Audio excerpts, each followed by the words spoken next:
Alright, so I won a debate against one of my teachers today. And here's how it started. So my teacher is a liberal, okay?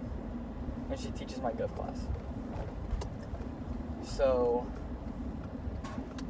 apparently she was reading an article regarding Jimmy Kimmel, about how the right censors freedom of speech, and it was an opinion article, okay? So I don't know why she was taking it as if it was fact, but that's what she was doing. What happened was, I had noticed that in a little bit of it, it mentioned that woman who refused to print out Charlie Kirk's vigil posters.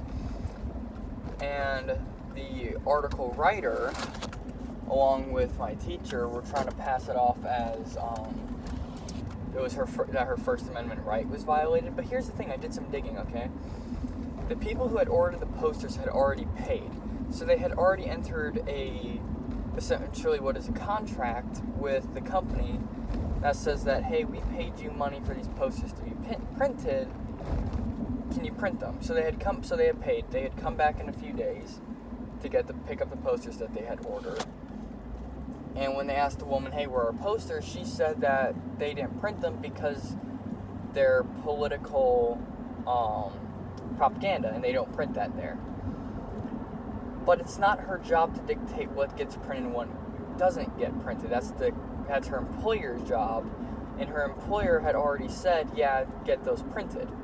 So her job isn't decide what gets printed and what isn't printed. Her job is to just print what she's told to print. And she was told to print these Charlie Kirk photos. Now, I went to the New York Post to do a little bit more digging, and what did I find? I found a comment from the company that employed and fired her that said that she was fired because she broke company policy and went against their company's values. So she had entered a contract with the company that employed her, okay? And part of that contract was certain policies, of course, like every job, but as well as values that she has to uphold if she wants to keep the job while working in that capacity. She did neither of which in this situation is what ended up being fired. It was not Donald Trump or anybody else twisting that company's arm for her to be fired. The company fired her because she broke company policy. So that's how I won the debate against my liberal gov teacher today. Then in that same article, it mentioned how the FCC, the way that they worded it made it sound like the FCC had twisted the arm of ABC and Disney to fire Jimmy Kimmel. But here's the thing, though. 15 years ago, when Jimmy Kimmel started out, he had 20 million nightly viewers across America. Okay, out of like 300, 400 million people. So he had a good portion of the country watching him every single night. However, though, by the time that he was fired, he only had 129,000 nightly viewers, and that was on average. And he was costing Disney and ABC $20 million every single year because they were just not being able to fund his show.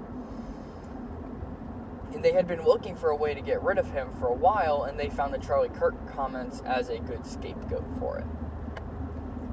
So yeah, the FCC and Trump did not get Kimmel fired. Okay, he was fired because he was costing ABC $20 million.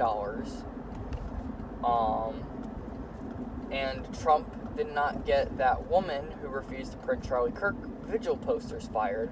She broke company policy, and she was fired for breaking those policies. Because that's how company contracts work. You break the company rules, you get fired. So yeah, that's how I won a debate against my own gov teacher today. Anyways, turning it to discourse out.